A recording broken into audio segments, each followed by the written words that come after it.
Yamunatira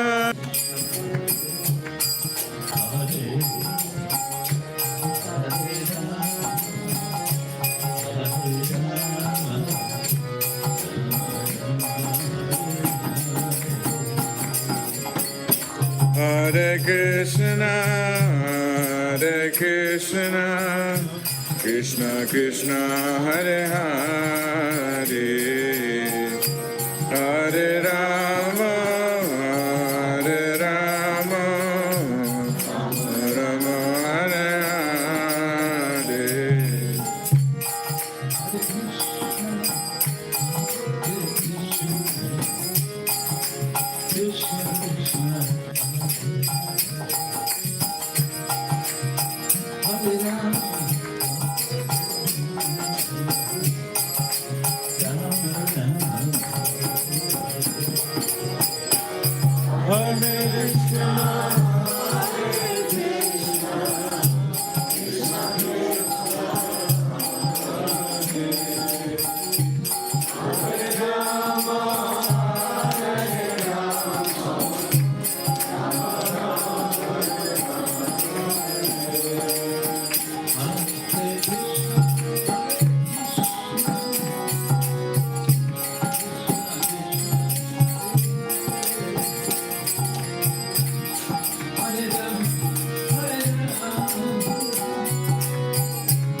I know. They do the templates. Let's say they get topic, but discuss. Nothing specific, Maharaj. Whatever you feel like. Well, I guess one topic would create to the end the month of Kartik. So, and I believe we will offer Deepa to Damodara.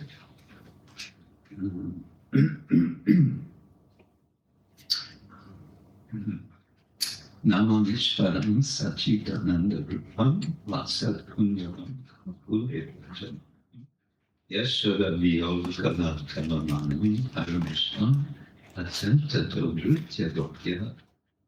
The first of the 8 verses from what we call the Damodarastakam. This Damodarastakam is found in a book called Hari-bhakti-vilasam. Have you all, or many of you, heard of Hari-bhakti-vilasam? Hari-bhakti-vilasa was also called Bhagavad Bhakti-vilasa, was compiled by Srila Sanatana Goswami in sometime in the 16th century, I think in the 1540s.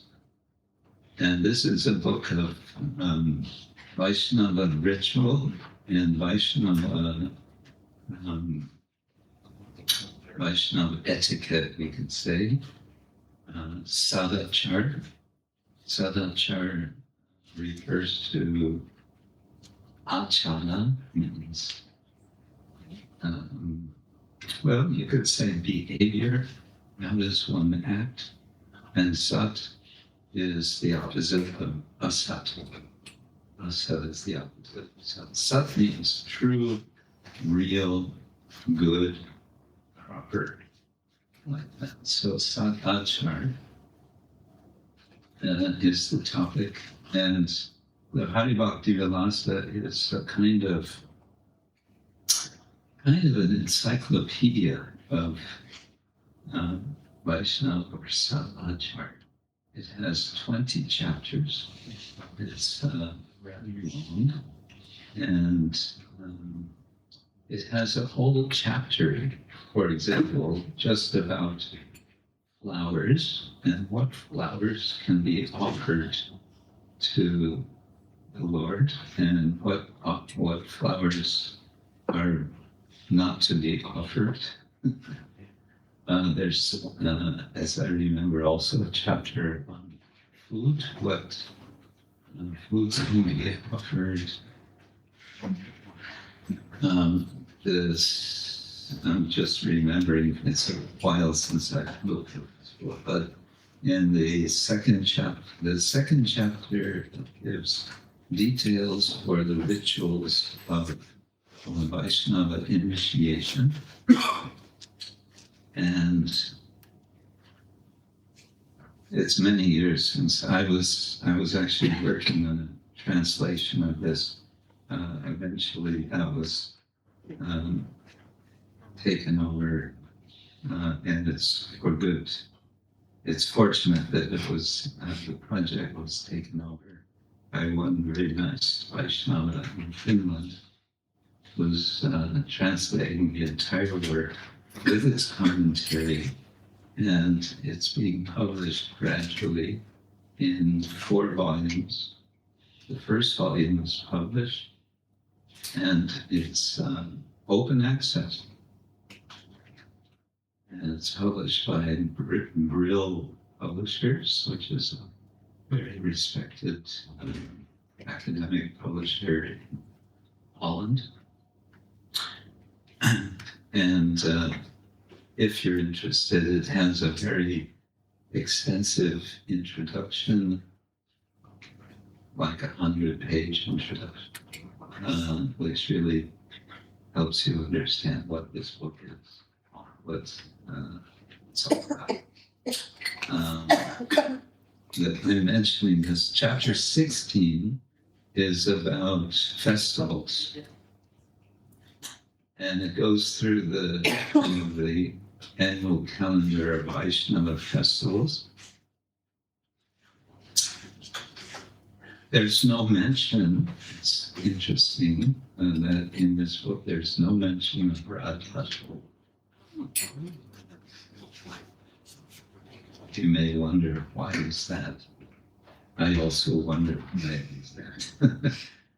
I believe it's because Sanatana Goswami was compiling a guidebook not for Gaudiya Vaishnavas specific. He wanted his book to be for Vaishnavas. And so there's a lot about worship of Vishnu. There's not a whole lot about explicitly worship of Krishna. But in the 16th chapter, it includes this Ashtakam, this Damodarastakam, and it includes also commentary on each of the verses of the Damodarastakam, which is unusually detailed. Most of the commentary of the Vyasadeva is very short and just giving some technical detail to clarify details. But here comes suddenly the Damodarastakam with a big commentary. So it seems that Sanatana Goswami really liked this festival. And so he elaborates on it. Sanatana Goswami was himself an amazing Vaishnava. I was mentioning the other day that Sanatana Goswami was, he was living at Govardhan, and who all has been Govardhan? Practically all. Who would like to visit Govardhan? What is Govardhan? It's a rather from a physical perspective, a rather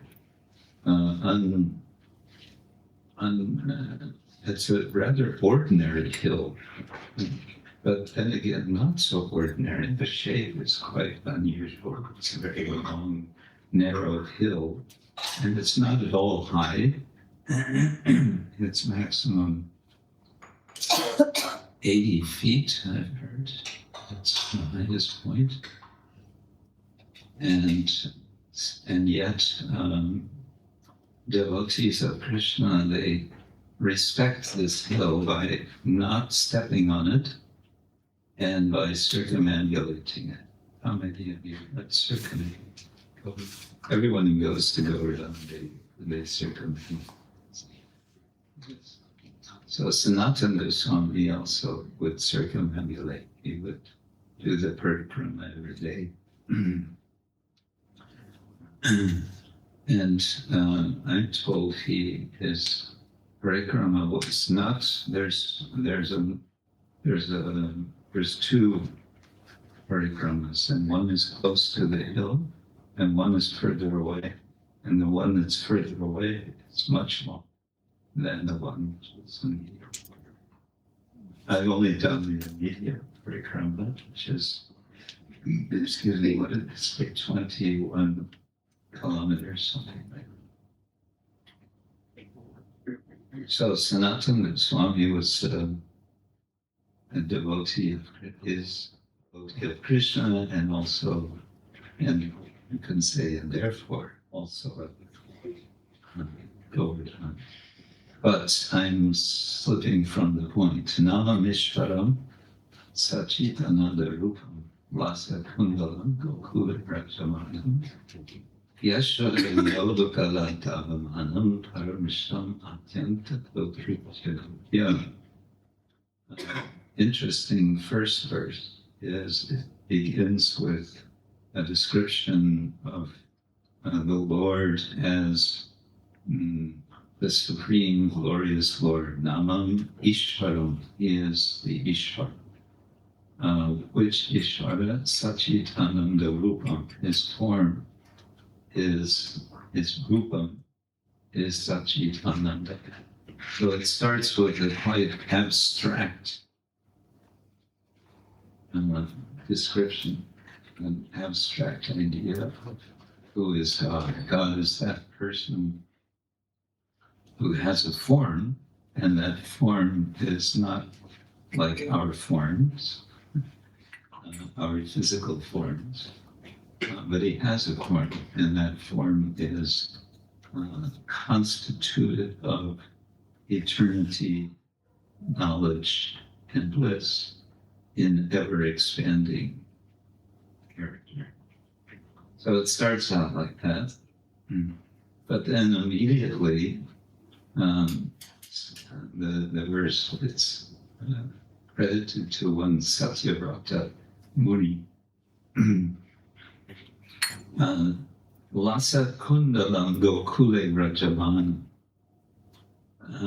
It locates this Saccidananda-rūpam in a place, Gokula. And Gokula is a geographical place, which is some distance from Govardhan. And lasat-kun, he has shining ear ornaments. Okay, Saccidananda-rūpam has ear ornaments. That's interesting. And he's bhrājamanam, he's wandering, and he is shining in Gokula. And then yaśodā-bhiyolūkhalād, he is afraid of Yasoda. Wait a minute. Saccidananda, eternal, full of knowledge and full of bliss, and he's afraid. What kind of being is this? Lasat-kun, gokule, bhrājamanam, yaśodā-bhiyolūkhalād, dhāvamānam, and he's running Ulukhalād from this grinding mortar. So we have suddenly all these very kind of tactile specifics. There's some earrings, and there's shining, and there's someone who is afraid of Yasoda, who is Yasoda, and he's running, and he's running away from this grinding mortar, from this grinding. Yaśodā-bhiyolūkhalād dhāvamānam atyantato drutya gopyā, and Yasoda catches up with him. So we get this picture of two persons. One is running after the other, and the other is running away from the other. And this is somehow involving the Saccidananda-rūpam. How does this work? This is something quite amazing. So like that, it's of course describing the pastime that we're all familiar with of Krishna, being a mischief maker, a divine mischief maker. We all know, perhaps we ourselves, as we were children, made some mischief, no? Yes. Yes. Hmm? Yes. Yes, of course. Even now.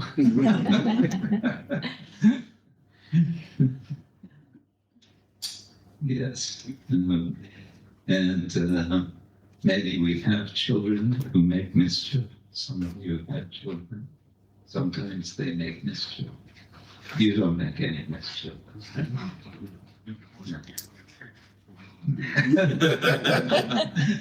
He's not telling what. So, where does this idea, or where does this experience of wanting to make mischief, and where does this experience of dealing with mischief come from? The idea is everything comes from the Supreme. So even the propensity to steal comes from the Supreme.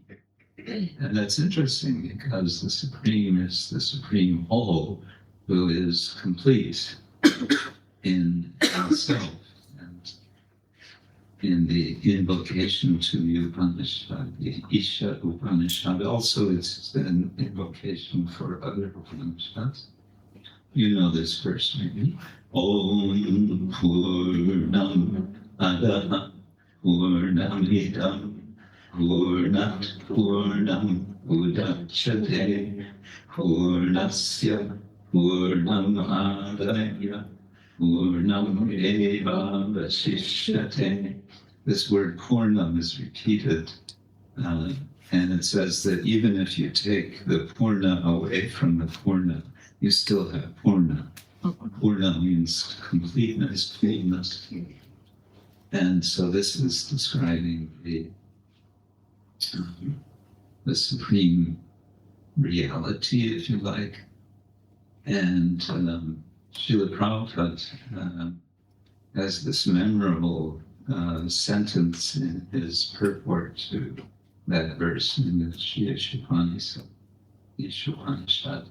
He says that all experience of incompleteness, or all sense of incompleteness, is due to incomplete knowledge of the complete whole. So we all have some sense of incompleteness, and that's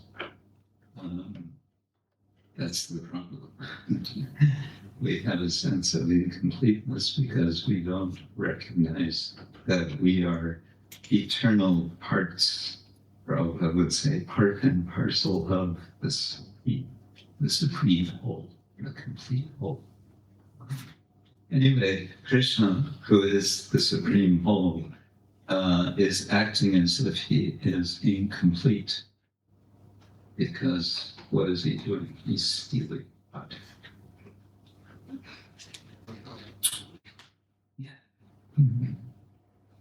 And also, it's quite surprising that he is fearful. How can the Supreme Lord, who is the Lord of all, he is therefore also the Lord of time. Kalosmi lokakshaya pradito lokam. He says, I am time. If he is time, how could he be afraid of anything? But he's afraid. He's genuinely afraid of Mother Yasoda. It's not that he's only playing as if he's afraid. He's genuinely afraid. That's explained by Vishwanath Chakravarti Thakur. How is it that he's genuinely afraid of her? Because he allows himself to forget that he is God. And he allows for his energy, yoga maya, to take charge. Because being God all the time, it's a big job. It's a very responsible job. And everyone is expecting something of you. Imagine that someone informs you, dear sir, today your job is to be God. No, not me. Or you might say, finally.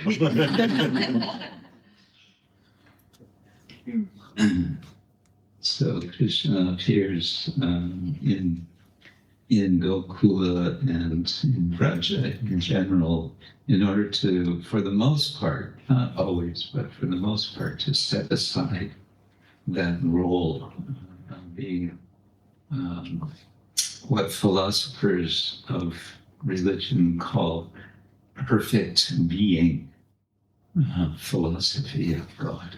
He wants to put that aside because, why? Because he wants to experience the loving exchanges, the intimacy that is possible with his devotees. So in our celebration of the month of Damodar and the pastime of Damodar, Dama-udara, he who is bound around the udara, the stomach with a rope. We're especially celebrating Mother Yasoda and her absolute and one might even say fierce love for little Krishna. So fierce that she doesn't give up when Krishna is naughty. She decides there's only one way to deal with this, and that is to tie him up. We don't, nowadays, I don't know, we won't hear of mothers tying up their children. That might be considered child abuse. But maybe in the village, in any case. And she was a little desperate. She needed to do her housework. And it was not good to have this little boy running around making trouble and embarrassing her by stealing also from the neighbors. And so what to do? Tie him up. But as we know, that was not going to be so easy. It seemed like it should be easy. Little Krishna, he's only solely around, and according to one source, the first rope she took for tying him, she took from her hair, something to tie her hair. And of course, we know it was too short. How much was it too short? 2 fingers. Okay, add another rope. Logical. Certainly now the 2 fingers will be compensated. Were they compensated? No. No. How much short this time? 2 fingers. 2 fingers. And so on. And more ropes and more ropes and more tying and more wrapping around and more, always 2 fingers too short. 2 fingers too short until Krishna decides, all right, you've been working hard enough to tie me up, so now I will tie me up. And so the 2 fingers, as we know, represent 2 principles. What are the 2 principles? Endeavor and mercy. First mercy. Endeavor and mercy. Endeavor and mercy, yes. And 2 fingers means they're both more or less the same size, right? So we might take that to mean there's equal share of endeavor and mercy, which suggests that we cannot measure either of these, and so we need to make all endeavor like Mother Yasoda. Mother Yasoda was making all endeavor to tie Krishna. Of course, what was her real purpose was not just to control him. Well, yes, it was to control him, but to control him in the sense of always binding him to herself, to her heart. And so this is the prayer of the devotees. May you, O Lord, be always locked. May you never escape from my heart. That's really the prayer of the devotees are praying in this time and at all times, not just 1 month of the year. The month has 12 months. I mean, the year has 12 months. We can pray all year. So Damodar month is ending. Praying continues. Hare Krishna, Hare Krishna, Krishna Krishna, Hare Hare, Hare Rama, Hare Rama, Rama Rama, Hare Hare. So these are some thoughts on this subject. Maybe there's some comments, some reflection. We've been doing, I believe, many Damodar gatherings, if I've heard correctly, with visit people and have short programs in the hours. Very nice. And you've been counting the numbers of such events. I first heard about this practice in Hong Kong, where devotees are also doing this every month of Kartik. I don't know the numbers there, but I believe you're quite. I don't know if it's comparable to Dubai. Any of you want to share perhaps something specific you experienced with one of these programs? Anything perhaps different from last year? No, same as last year. Well, it's usually in the Damodar month, especially, a lot of families, especially from Indian background, they're very keen on hosting people, inviting people, and encouraging everyone to offer the lamp. And we've realized that many people do this because it also syncs with Diwali. Mhm. So it becomes a good opportunity for people to gather together and celebrate Diwali. But there are people who do this religiously every year without fail. Like they want to do this Damodarastakam, Damodarastakam festival once in a year in their home. It's a prominent event of the year for them. Yeah, so and through that, we come across so many new people who are being introduced to it. And we share the stories of Krishna.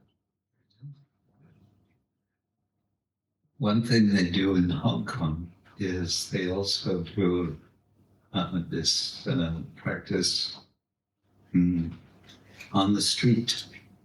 They set up a table on a busy street, and they have a picture of Yasoda, and they have deepas ready for anyone who wants, and the devotees are there and make kirtan and invite people, and people are out shopping, you know.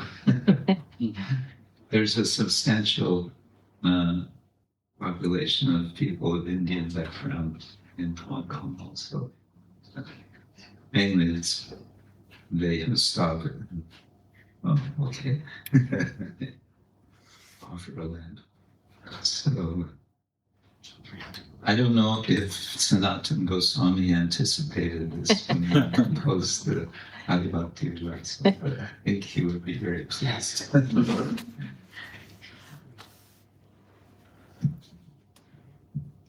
Today also is Tulsi Vivaha. Oh, you can probably say more about Tulsi Vivaha than I can. It's not something that they practice this in Hong Kong. They do quite a ceremony actually with the yajna. And yeah, Tulsi Vivaha. Of course, it's something quite surprising from a sort of mundane perspective. You have a plant marrying a stone. What is this? So, Shalagram Shiva is also, and there's a story behind this. You perhaps know this story, but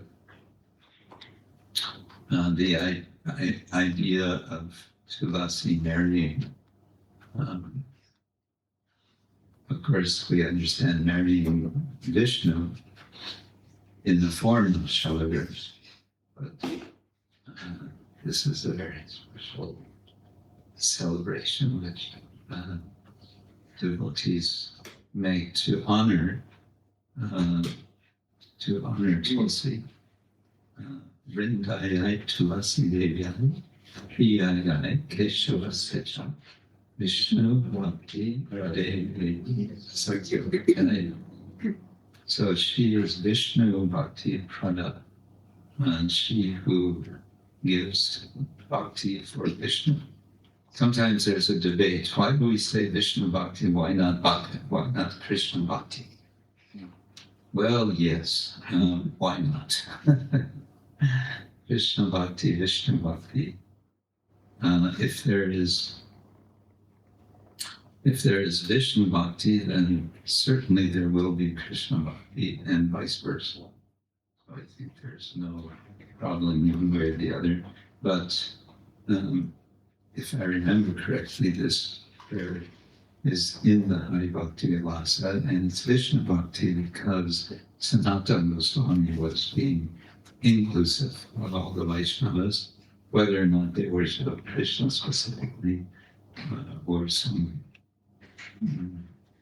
other form of Vishnu, some form of Vishnu. And perhaps I can say a word about my experience with Shalagram Shiva. I was fortunate to make a trek in in Nepal many years ago with a small group. We were, I think, 4 or 5 of us all together to a place called Muktinath. Muktinath is a deity of Vishnu who it resides at an altitude of what was it again? 3,000 or 4,000, 4,000, yeah, just under 4,000. It's the highest Vishnu temple on this planet, they say. And we didn't make the full trek. It goes from Gokula, and it takes I think a week to walk up. We took the easy route. We flew with a plane to a little town called Jamsung, and from there we walked with a guide, Sherpa, or 2 Sherpas, and we had one overnight on the way in a smaller village called Kakbeni, and then we walked the last distance the next morning and came there. And afterwards we came back down to Jamsung, and my friends left and went back. And I stayed in Jamsung because Jamsung is on the Kaligandaki River.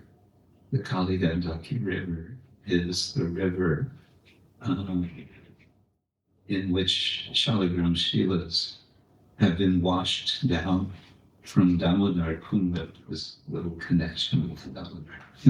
Damodara Kunda is at an elevation, they say, it's 6,000 meters.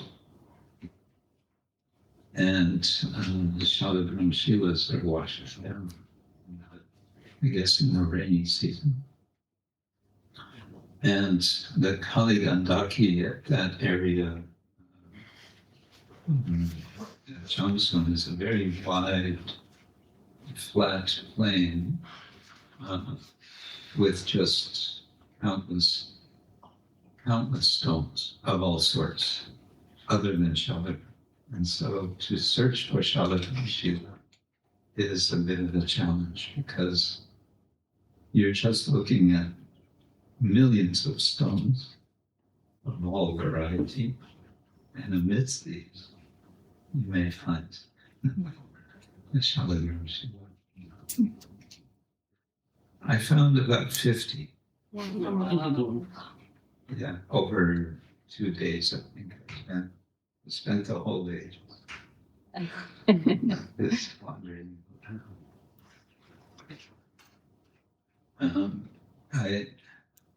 And they were different sizes and different shapes, and I gathered them all and I brought them back to Kathmandu. But I wasn't completely happy, because I wanted to collect very small Shalagram Shilas for a specific purpose, you could say. We have in Germany a very special deity, Nrsimha, Prahlad Nrsimha. And I had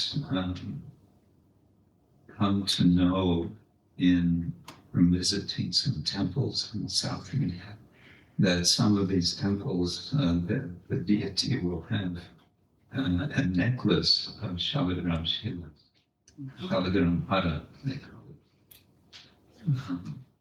They make settings for each Shalagram of silver, so as they don't drill a hole through, they just they have a kind of case. And I thought, oh, very nice, let us also have Shalagram Hara for our Nrsimha. But that would require quite many of these small. And I didn't really find hardly any that would be appropriate for this purpose. I came back to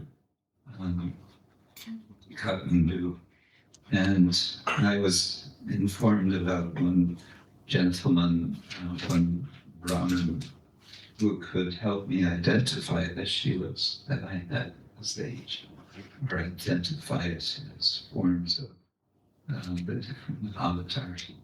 So I met this man. He was very gracious and very helpful, and he helped in that way. He was a Brahmin from the Nimbarka Sampradaya, and I could understand he's quite learned. So I asked him at the end, after we discussed all the Shilas that I had found, I asked him, I said, we read in Shastra that Shaligram Shilas should be neither sold nor purchased.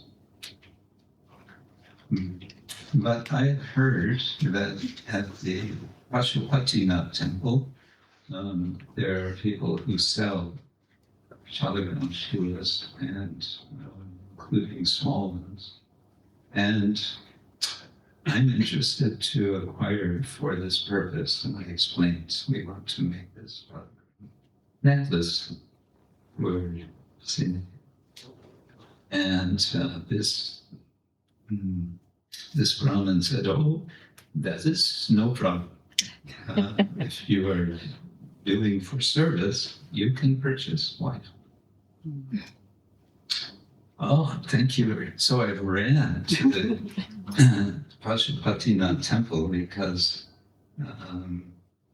my flight was that afternoon. We didn't have much time. So I ran there, and sure enough, there were merchants with tables, and some had small Shaligram Shilas, and very cheap. So very quickly, I collected another 50 or so small Shaligrams. And I had heard that one should, to take them out of Nepal, one should get permission. So I let me do everything properly. I went to the office, the government office. We had some document. Everything was. So, and then I brought those Shaligram Shilas back to Germany. The ones which I had found, I ended up giving almost all of them away to one person. The devotee called me from Scotland. I don't know how the news got there. He said, "I heard that you had a lot of Shaligram Shilas." It wasn't him directly, but it was that temple. Yeah. And they apparently now they have something like 12,000 Shaligram Shilas. I've never been there. But he asked, "Could we have them?" I said, "Okay." I didn't really have it planned for them. And then, but I was especially wanting to make this Shaligram, but how to do that? Who's going to do that? Well, Krishna sent a silversmith. It was one bhakta. He came, he spent some weeks, and he made this Shaligram. And very soon after that, he disappeared. He came for that purpose.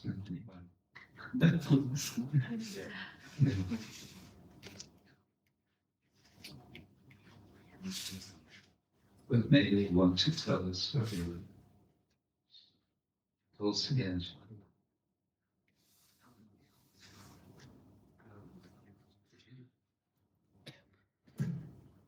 I think I'll just share it in a small story about. So Tulsi Maharani was a pure devotee, and great devotee of the Supreme Lord, and but unfortunately, she was technically married to a demon, and that demon, demoniac person, had become so powerful that no one can defeat him.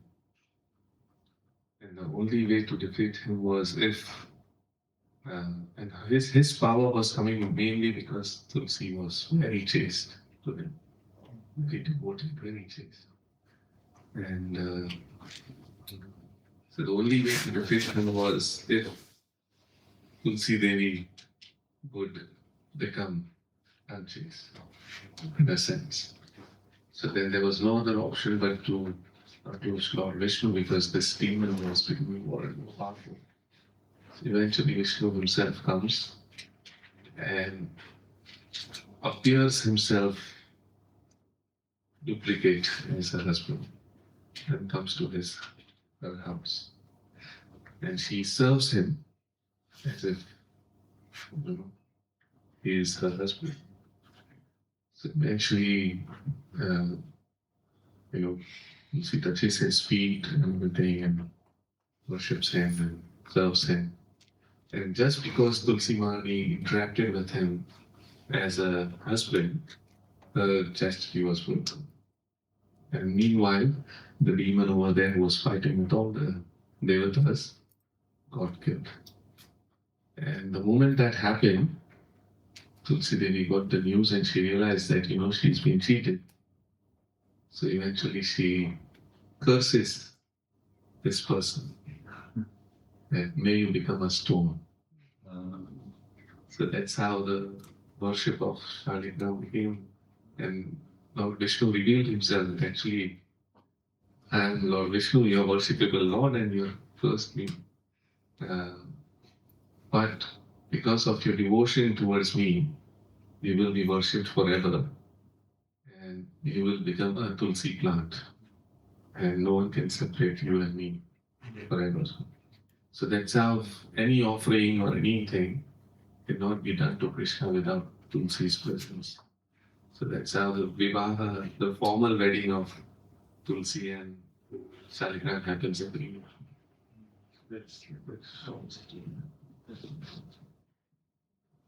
There's a very famous Hindi movie by Tulsi Vivaha, very old. So you can watch it on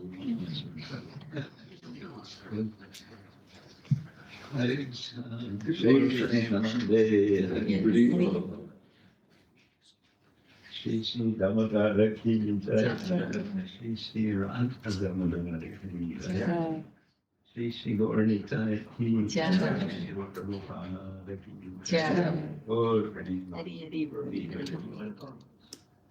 Raj, would you like to read Damodarastakam?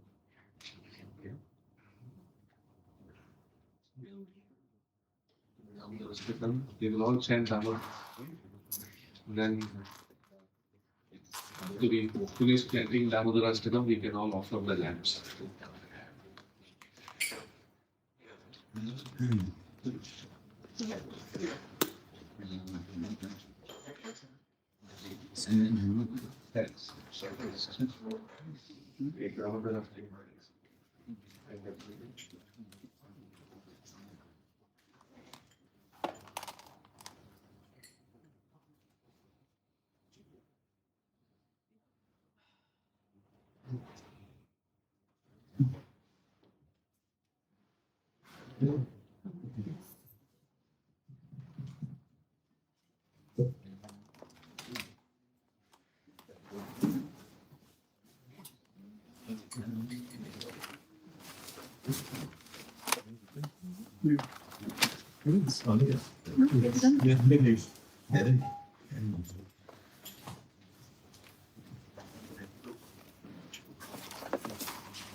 Jivayatra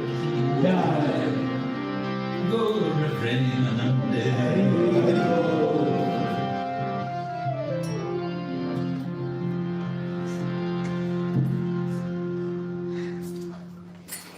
So here is Krishna Kshetra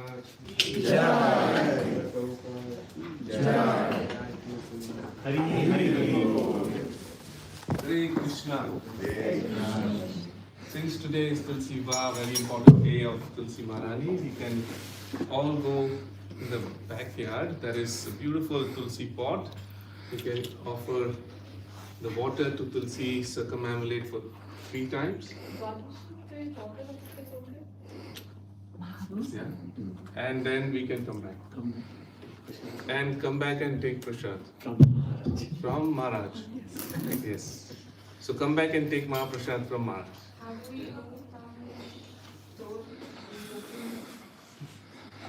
You are the boss, so you can You are guide. the boss.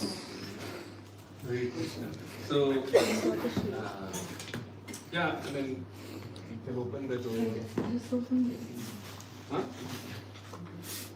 Yeah.